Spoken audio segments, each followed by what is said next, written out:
renonçait jamais à une question une fois qu'il l'avait posée. J'étais irritée par mon boulon et je répondais n'importe quoi. Les épines, ça ne sert à rien, c'est de la pure méchanceté de la part des fleurs. Oh. Mais après un silence, il me lança une sorte de rancune. Je ne te crois pas. Les fleurs sont faibles, elles sont naïves, elles se rassurent comme elles peuvent, elles se croient terribles avec leurs épines. Je ne répondis rien. À cet instant-là, je me disais, si ce boulon résiste encore, je le ferai sauter d'un coup de marteau. Le petit prince dérangea de nouveau mes réflexions. Et tu crois, toi, que les fleurs... Mais non, je ne crois rien. J'ai répondu n'importe quoi, je m'occupe, moi, de choses sérieuses. Il me regarda stupéfait. De choses sérieuses, de choses sérieuses. Il me voyait mon marteau à la main et les doigts noirs de Cambouis penchés sur un objet qui lui semblait très laid. Tu parles comme les grandes personnes. Ça me fit un peu honte, mais impitoyable, il ajouta. Tu confonds tout, tu mélanges tout. Il était vraiment très irrité. Il secouait au vent des cheveux tout dorés. Je connais une planète où il y a un monsieur cramoisi. Il n'a jamais respiré une fleur. Il n'a jamais regardé une étoile. Il n'a jamais aimé personne. Il n'a jamais rien fait d'autre que des additions. Et toute la journée il répète comme toi. Je suis un homme sérieux, je suis un homme sérieux. Et ça le fait gonfler d'orgueil. Mais ce n'est pas un homme, c'est un champignon. Un quoi? Un champignon. Le petit prince était maintenant tout pâle de colère. Il y a des millions d'années que les fleurs fabriquent des épines. Il y a des millions d'années que les moutons mangent, quand même les fleurs. Et ce n'est pas sérieux de chercher à comprendre pourquoi elles se donnent tant de mal pour se fabriquer des épines qui ne servent jamais à rien. Ce n'est pas important la guerre des moutons et des fleurs. Ce n'est pas plus sérieux et plus important que les additions d'un gros monsieur rouge. Et si je connais, moi, une fleur unique au monde qui n'existe nulle part, sauf dans ma planète, et qu'un petit mouton peut anéantir d'un seul coup comme ça, un matin, sans se rendre compte de ce qu'il fait, ce n'est pas important ça. Il rougit, puis reprit.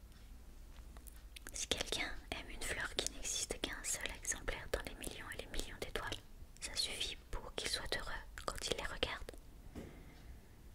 Il se dit, ma fleur est là quelque part, mais si le mouton mange la fleur, c'est pour lui comme si brusquement toutes les étoiles s'éteignaient, et ce n'est pas important ça.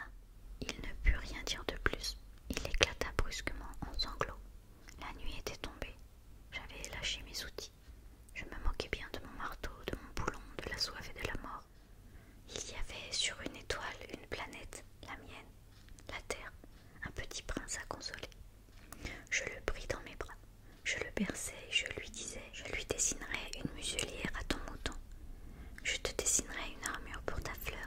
Je ne savais pas trop quoi dire. Je me sentais très maladroit. Je ne savais comment l'atteindre ou le rejoindre. C'est tellement mystérieux le pays des larmes. J'appris bien vite à mieux connaître cette fleur. Il y avait toujours eu sur la planète du petit prince des fleurs très simples, ornées d'un seul rang de pétales et qui ne tenaient plus en place. Elles apparaissaient un matin dans l'herbe et puis elles s'éteignaient le soir. Mais celle-là avait germé un jour d'une graine apportée d'on ne sait où. Et le petit prince avait surveillé de très près cette brindille qui ne ressemblait pas aux autres brindilles. Ça pouvait être un nouveau genre de baobab.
Exode, lui dit-elle, je te demande pardon, tâche d'être heureux. Il fut surpris par l'absence de reproche. Il restait là, tout déconcerté, le globe en l'air. Il ne comprenait pas cette douceur calme. Mais oui, je t'aime, lui dit la fleur. Tu n'en as rien su par ma faute. Cela n'a aucune importance, mais tu as été aussi sot que moi. Tâche d'être heureux. Laisse le globe tranquille, je n'en veux plus. Mais le vent, je ne suis pas si enrhumée que ça. L'air frais de la nuit me fera du bien. Je suis une